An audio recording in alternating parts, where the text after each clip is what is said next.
तो आज हम देखने वाले हैं यूट्यूब के सबसे चहीते कंटेंट क्रिएटर थाराभाई जोगिंदर की मोटिवेशनल स्टोरी। जोगिंदर की कहानी की शुरुआत होती है जोगिंदर के पैदा होने के साथ। जोगिंदर का जन्म अफ्रीका के एक छोटे से गांव लुल्लीपुर में हुआ था। लुल्लीपुर अफ्रीका का सबसे छोटा और सुंदर गांव था। जोगिंदर बचपन से ही एक सीधा साधा और संस्कारी बच्चा था। नन्हे जोगिंदर के सोचने का तरीका काफी ज्यादा अलग था, जो कि अक्सर उसकी माता जी को समझ में नहीं आता था। बचपन से ही जोगिंदर भीड़ से अलग चलने वाला लड़का था, इसलिए वो अपने रास्ते खुद बनाना पसंद करता था। नन्हा जोगिंदर बचपन से ही पढ़ाई में काफी ज्यादा तेज था। जहाँ बाकी बच्चे ABCD सीख रहे होते थे, वही नन्हा जोगिंदर एमिनेम के रैप रट रहा होता था। जोगिंदर के अंदर काफी सारी अनोखी शक्तियां मौजूद थी, जिसके बारे में सिर्फ जोगिंदर के पिताजी जानते थे। लेकिन इतनी अनोखी शक्तियां होने के बाद भी अक्सर जोगिंदर फिजिक्स के डेरिवेशन के अंदर अटक जाता था। इस वजह से जोगिंदर काफी ज्यादा परेशान रहा करता था, यहाँ तक कि जोगिंदर ऑलमोस्ट डिप्रेशन में जाने वाला था। इसलिए जोगिंदर के पिताजी ने मोहल्ले के डॉक्टर के साथ मिलकर जोगिंदर का दिमाग उसकी छाती में फिट कर दिया, ताकि अब वो उसे अच्छी तरीके से इस्तेमाल कर सके। इस एक्सपेरिमेंट के बाद में जोगिंदर की शक्तियां तो जैसे 10x हो गई। टर्बो से यूज करने वाला जोगिंदर अब हैकर रैंक पर आ चुका था। जोगिंदर की छाती में दिमाग फिट करने के काफी सारे डिसएडवांटेजेस भी थे, जिसे जोगिंदर के पापा ने पूरी तरीके से इग्नोर कर दिया। लेकिन गांव वालों को इस बात का हमेशा डर लगा रहता था,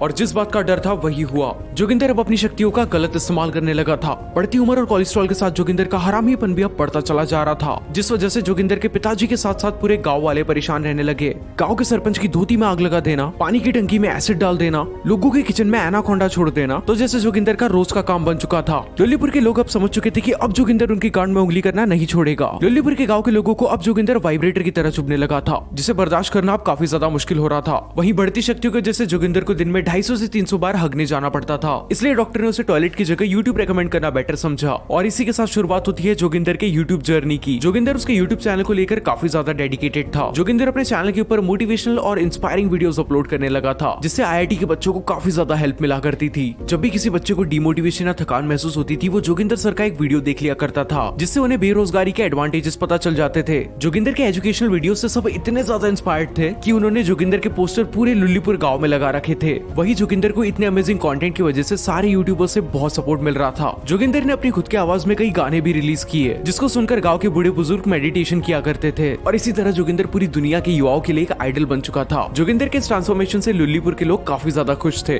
पूरे गाँव को इस बात का गर्व था कि भैंस की पीठ पर फक यू लिखने वाला लड़का अब मोटी मोटी किताबें लिख रहा है। लाखों लोगों को अपने कंटेंट से इंस्पायर करने के बाद जोगिंदर अब अफ्रीका के जंगलों में ज्यादा टाइम बिताने लगा। लास्ट टाइम जोगिंदर को किंग कॉन्ग नाम की किसी मूवी के अंदर देखा गया था। जोगिंदर के लाइफ का फॉर्मूला काफी ज्यादा क्लियर था। चड्डी में चाहे कितने भी छेद हो, लेकिन पैंट हमेशा ब्रांडेड होनी चाहिए। तो दोस्तों, ये थी थाराभाई जोगिंदर की मोटिवेशनल स्टोरी। उम्मीद करता हूँ आप लोगों को इससे काफी मोटिवेशन मिला होगा। तो अगर वीडियो यहाँ तक देख लिए तो वीडियो को लाइक करो, चैनल पर नए हो तो चैनल को सब्सक्राइब करो। मैं मिलता हूँ तुमसे कमेंट सेक्शन में। Stay updated.